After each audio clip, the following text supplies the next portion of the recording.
Story 1. It was a rather dim evening with the sky dressed in a muted palette of gray clouds. There I was, wandering along the expanse of Interstate 80, my gaze fixed on the road beneath me. A curious thought crossed my mind as I noticed tufts of grass pushing their way through the black pavement.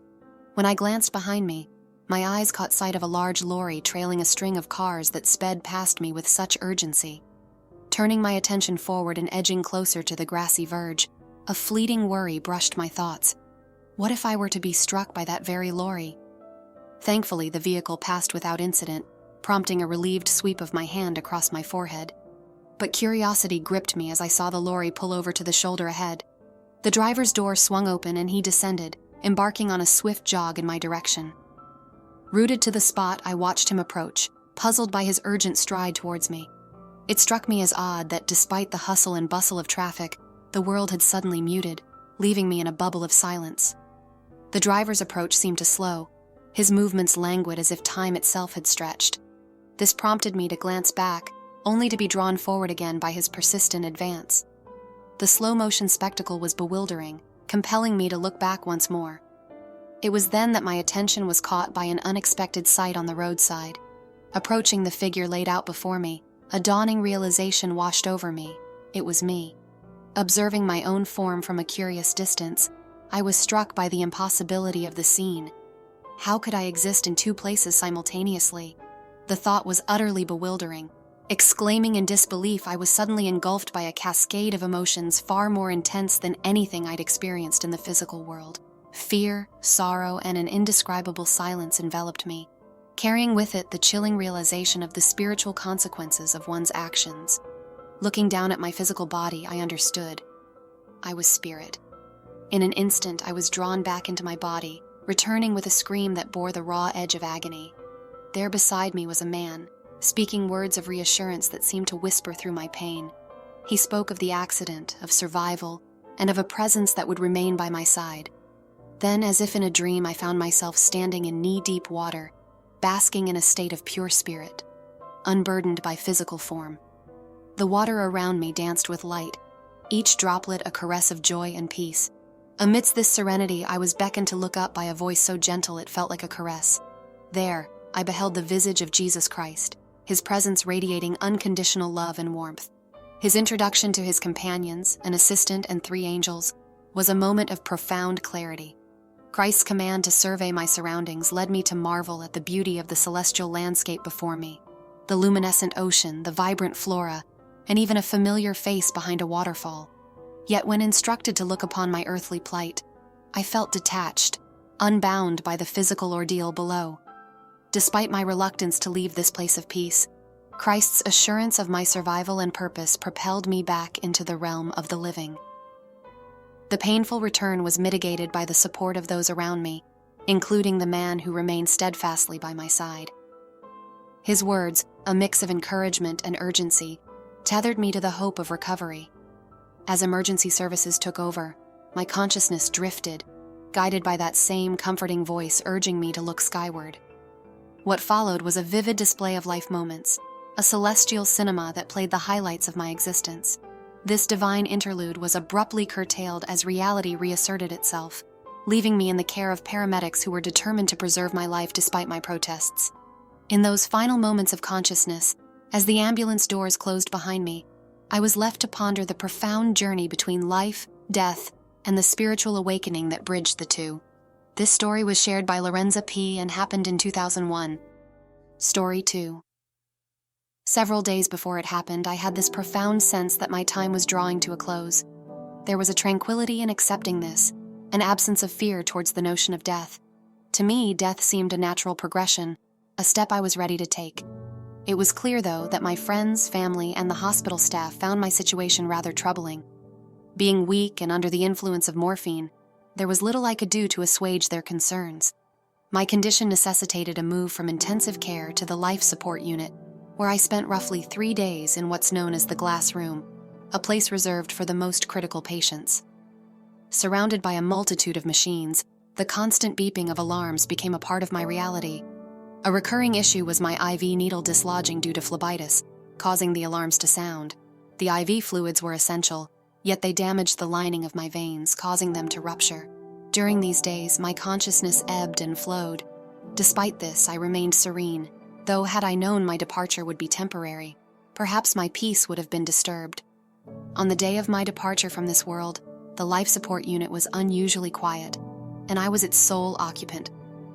That morning, I overheard the staff discussing a solar eclipse that was visible that day.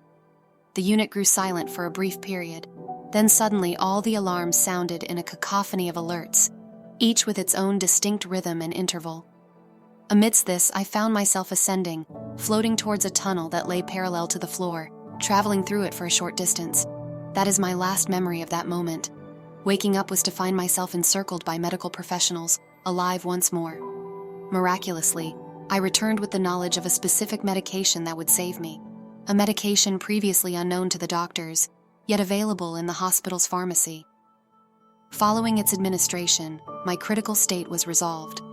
This experience has left a lasting impression on me. In the days leading up to what I believed was my end, I reflected on my life and felt a sense of completion and contentment. The realization that my life might end prematurely didn't disturb me for long. I looked forward to what I thought of as going home, though I recognize that such matters are in divine hands. Yet there's a part of me that wonders if I've missed fulfilling a greater purpose with my life. Despite my understanding and experiences, I've hesitated to share them. Perhaps it's intended for me to share what I've learned.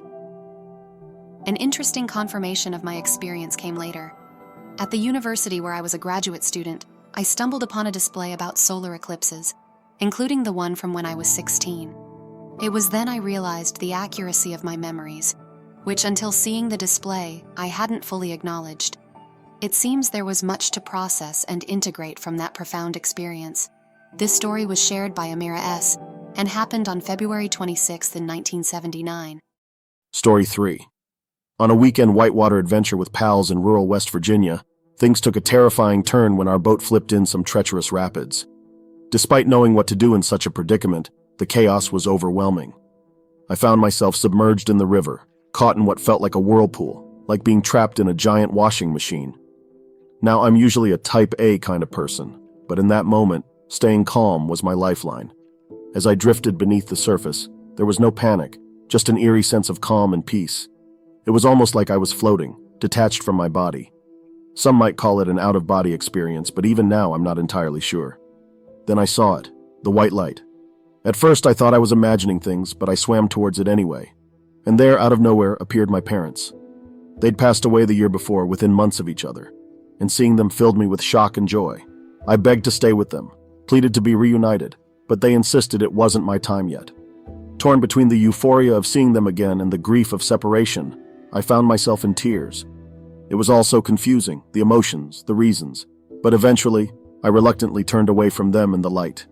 Resurfacing under the raft, I followed instructions, floating feet first to safety. And there, amidst the chaos, I spotted a friend in distress. Without hesitation, I went to him, even delivering a wake-up call of sorts to snap him out of it. We both made it out unscathed, but the silence that followed spoke volumes. Later, discussing the experience with seasoned guides, they confirmed what I'd felt, that I'd indeed glimpsed the light and encountered my parents. It's a moment I'll never forget, one that's left me with more questions than answers, but also with a renewed appreciation for the fragility and beauty of life. This story was shared by Dr. Samuel R. and happened in 2010. Story 4. Back then, I had a tricky time with red meat because my body didn't agree with it. My liver wasn't a fan. It led to loads of fainting spells, leaving me unable to stand without collapsing. One day, during one of those dizzy spells, it felt like my breathing just stopped. Suddenly, everything around me turned into this vast darkness. But in the distance, a light shone brighter than anything I'd ever seen, even brighter than the sun. I was drawn towards it, slowly moving forward until I found myself in the most incredible garden.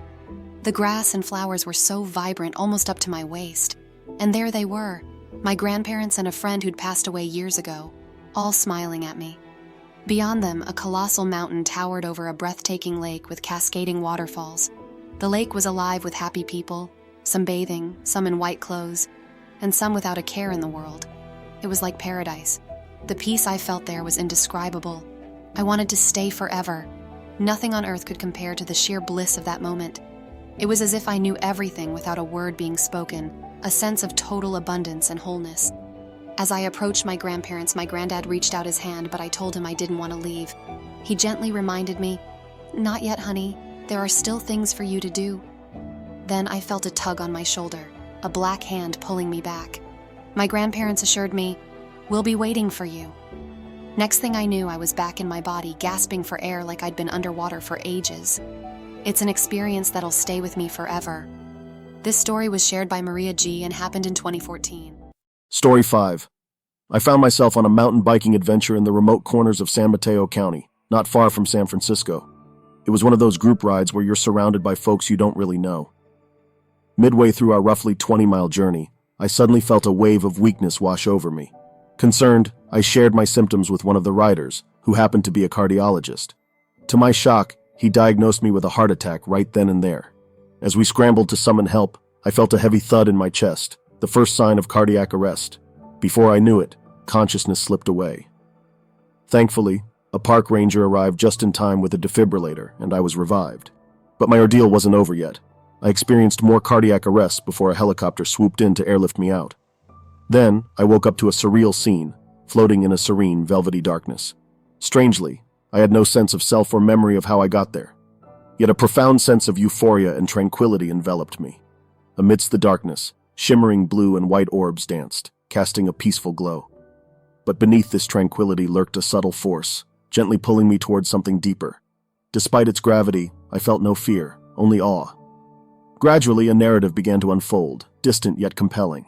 It felt like watching a story from afar, a tale of someone in grave peril, with frantic efforts to save them. There was an unsettling texture to this narrative, abrasive and tearing. I tried to shake off the feeling, dismissing it as mere imagination. Yet it persisted, gnawing at me until I finally realized the protagonist of this unfolding drama was none other than myself.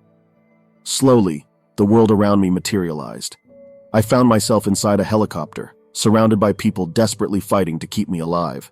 The truth hit me like a ton of bricks. I had suffered a heart attack and my life hung in the balance. This story was shared by Ken M. and happened in 2021. Story 6. After my third open heart surgery, I found myself in the recovery room, struggling to wake up fully. It was like trying to break through a thick fog. The nurses were urging me to open my eyes, to move, but it felt like my body was weighed down by lead. Eventually, I managed to wriggle my toes and ankles, a small victory amidst the chaos. But then came the alarming whispers of the nurses. They thought I might be having a seizure or, even worse, a stroke, as I continued to move in what seemed like a frantic manner. Panic started to set in when they discussed removing the breathing tube. I couldn't bear the thought of not being able to breathe on my own. Desperate to communicate, I asked for a pen and paper. Scrawling down my medical history and pleading for them not to take out the tube, I felt frustration mounting as my attempts to speak were futile. The doctor reassured me, but deep down, I knew I wouldn't cope once the tube was gone. Then it happened. It's difficult to put into words, but suddenly I felt like I was soaring. It was as if I was flying through space, surrounded by an array of vibrant colors. Despite my fear, there was an overwhelming sense of peace, as if I was being cradled by light itself. Eventually, I found myself in a vast white room, devoid of any presence. Time seemed to lose its meaning as I floated weightlessly in the silence. It was surreal yet strangely liberating to be free from the confines of my physical body. When I finally returned, my family informed me of the ordeal they had been through, unaware of the hospital's reluctance to acknowledge what had happened. It was only through the words of a few compassionate staff members that I received some validation of my experience. In the end, the main doctor claimed to have saved my life, but it was a journey beyond the confines of medicine that truly left its mark on me. And thankfully, I emerged from it without any lasting complications. This story was shared by Janelle M. and happened in 2023. Story 7. About a month before my accident here in Brazil, I picked up a book called Evidence of Life After Death. It was sort of a quest for solace after losing my brother in a car accident a decade ago. He was only 45 and we were tight, best mates. The memory of how he went, stopped at a red light only for a bus to crush his car. It's never left me. But I've always felt his presence somehow, like he's still around. Call it faith or whatever, but I've always believed in the spiritual side of things. After he passed, I threw myself into cycling, pushing myself for 9 years straight until I was pretty darn good. Then came June 5th, 2022. Just another Sunday training session. But this time, fate had other plans. A car plowed into me so hard I ended up in their back window. It was a mess. Coma, 2 heart attacks, head and face all smashed up, even anaphylactic shock. Helicopter ride to the hospital and all that drama. The NDE though, that's the kicker. I remember it clear as day. Walking through this blue portal, feeling this unbelievable sense of calm wash over me. And there he was, my brother, coming towards me. Not speaking, but somehow telling me to go back, to be strong for my daughters. So, I did my best. Sweating buckets, clinging to life. He wore blue, just like the portal, and there were these 10 figures in white hanging around my bed for 3 whole days. My brother flitting from side to side, restless. Then, on the 3rd day, he headed back towards that portal, and I felt this wave of peace wash over me as he vanished along with those white-clad figures. 16 days I was out cold. When I finally came to, I wrote this letter, not in my own handwriting, asking to reconnect with his kids, my daughters, and our mum. Since then, I've been living life like it's my last, knowing that the pain of losing him doesn't define me anymore. The other side, it's something else, mate. And I reckon all that matters is having a good heart and taking each day as it comes.